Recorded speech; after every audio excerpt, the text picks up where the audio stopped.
तो बाकी बची कहाँ।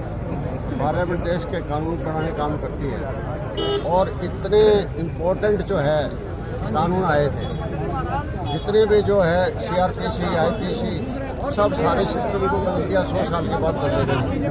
ऐसे मौके पर अपोजिशन का होना बहुत ज़रूरी होता है, क्योंकि अपोजिशन के अंदर बहुत सीनियर लोग हैं।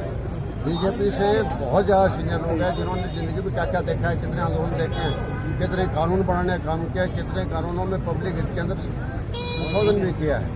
ऐसे टाइम में जो है ना उनको वहाँ से सस्पेंड करना और पूरे सेशन के लिए सस्पेंड करना, ज़्यादा नेम कर लेते हैं, नेम करने के बाद लॉबी में बैठ के 10 मिनट बाद फिर आ जाते हैं। ये सिलसिला तो चला था, लेकिन एकदम करीबन 150 जो MP को दोनों सभाओं के पार्लियामेंट के, लोकसभा और राज्यसभा के, इनको इतनों को निकालना, इसका मतलब क्या है, ताना चाहिए हर जगह मीडिया पर ताना चाहिए, इलेक्ट्रॉनिक मीडिया पर ताना चाहिए, प्रिंट मीडिया पर ताना चाहिए।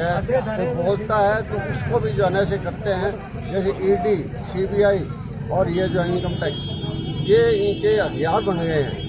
तो इनको हथियार बना रहे हैं, जो ये चीज़ें तो बहुत बढ़िया है, लोगों को तक पहुँचने समस्या पहुँचाने का ये काम ये मीडिया करता है। इंडिया गठबंधन पहली बार बड़े लेवल पे आंदोलन में उतरा है, क्या भविष्य में बड़ा वैसे भी कोई बड़ा आंदोलन, महापंचायत या कोई रैली हो? ये ऊपर जो इंडिया गठबंधन के मैनेजमेंट देखने वाले बनेंगे, अभी कमेटी बनी होगी, वो डिसाइड करेगी और उनसे मैसेज आएगा कि ये काम हमने करना है, और उस काम करने के बाद हम लोग भी जो स्टेट पर और स्टेट के लेवल पर भी करेंगे।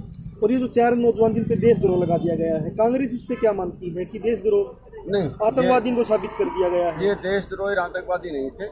ये जरूर है कि उनको ये प्रदर्शन नहीं करना चाहिए जिसके साथ, लेकिन इसके लिए जो है ना, जो उनका ध्येय था, ध्येय तो उसमें कोई दो राय नहीं। जनता के अंदर ये मुद्दे हैं, महंगाई का मुद्दा भी है, बेरोजगारी का मुद्दा भी है, तानाशाही का मुद्दा भी है। इन्हीं चीज़ों के नारे लगाए हैं, ना कोई हथियार लेके गए हैं, ना कोई ऐसी उनकी मंशा थी। उनकी इंक्वायरियाँ होली, इन्वेस्टिगेशन होली, कौन से आतंकवादी ग्रुप से ये मिले हुए हैं आज तक कोई पता नहीं है। उसके बावजूद इनकी आगे से आगे पुलिस जो है ना कस्टडी में बढ़ाई जा रही है। तो मैं ये समझता हूँ कि ये जो इस तरह की तानाशाही बरत रहे हैं, ये ठीक नहीं। सुरक्षा के इंतजाम हैं, इतनी सारी इसमें सुरक्षा की प्रणालियां हैं कि परिंदा भी पर नहीं मार सकता। वहाँ जाके कुछ नौजवानों ने ऐसा किया। तो पहला सवाल तो ये है कि ये चूक कहाँ हुई, इसकी जवाबदेही सेंट्रल गवर्नमेंट की है, गृह मंत्री इसके जिम्मेदार हैं जी, और प्रधानमंत्री को इसमें जवाब देना चाहिए। और देश की सुरक्षा का सवाल है तो उनको आश्वासन देना चाहिए देश को कि आगे से ऐसी घटनाएं नहीं होंगी। बिल्कुल साधारण सी बात है। दूसरा सवाल ये है कि मुझे ये लगता है कि संसद में इस बात की भी चर्चा होनी चाहिए। बेशक उन्होंने गलत किया, लेकिन उनकी जो मांग थी वो यहाँ आए क्यों, क्या उद्देश्य था, उस पर भी तो चर्चा हो। और संसद में इस बात पर चर्चा हो जाएगी तो कितनी बुरी बात है। हमें तो नहीं लगता कि कोई बुरी बात होगी जी। रोजगार का सवाल कह रहे हैं, हिसार की एक लड़की जिसका बार बार जिक्र हुआ है, हम मिले तो नहीं उससे कभी, लेकिन जब उसकी वीडियो देखी तो वो ये कह रही है कि रोजगार का सवाल है, तानाशाही का सवाल है, महंगाई का सवाल है, 42 साल की उम्र है, मतलब उसको MA कर ली, MPhil कर ली, उसने नेट कर लिया, टेट वेट कर लिए, नौकरी नहीं मिल रही है। अब इसका जवाब कौन देगा? ये दोनों सवालों के जवाब संसद में सरकार को देने चाहिए। और जब इसके ऊपर सवाल कोई उठा रहा है तो वो कह रहे हैं कि आप संसद से बाहर ही जाओ।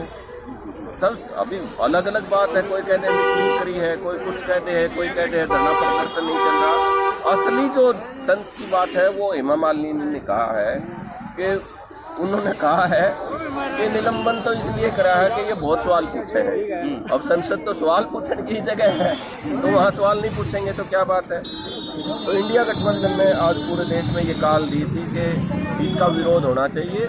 और अच्छी बात ये है कि ज़्यादातर इंडिया गठबंधन में शामिल जो पार्टियां हैं, मार्क्सवादी कम्युनिस्ट पार्टी है, भारतीय कम्युनिस्ट पार्टी है, ये जो भारतीय राष्ट्रीय कांग्रेस है, ये तमाम जो पार्टियां हैं ना वो आई हैं और उन्होंने इकट्ठा एक मांग पत्र DC के माध्यम से राष्ट्रपति महोदया को भेजा है।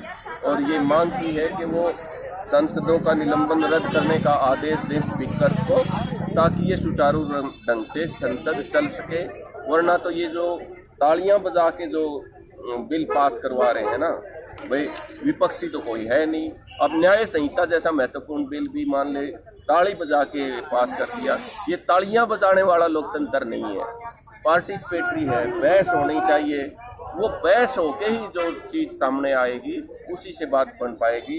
यही आज की बात, आज के विरोध प्रदर्शन की बात हमने की। किसी का अपमान नहीं होता है, लेकिन किसी की नकल उतार दी गई तो कह रहे कि ये जाट जाति का अपमान हो गया। आपका क्या मानना? इसमें किसी कास्ट का कोई अपमान नहीं है।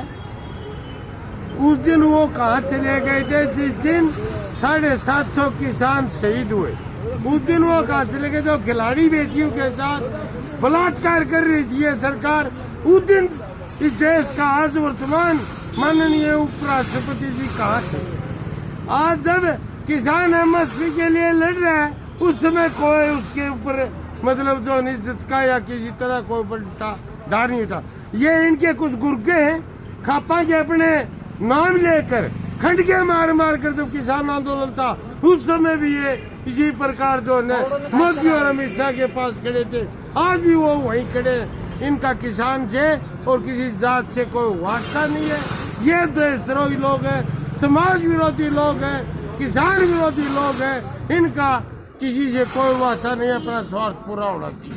हमारा किसानों का अपमान उस दिन था जब 750 किसान इस देश के अंदर अपने हकों के लिए, एमएसपी के लिए शहीद हो गए।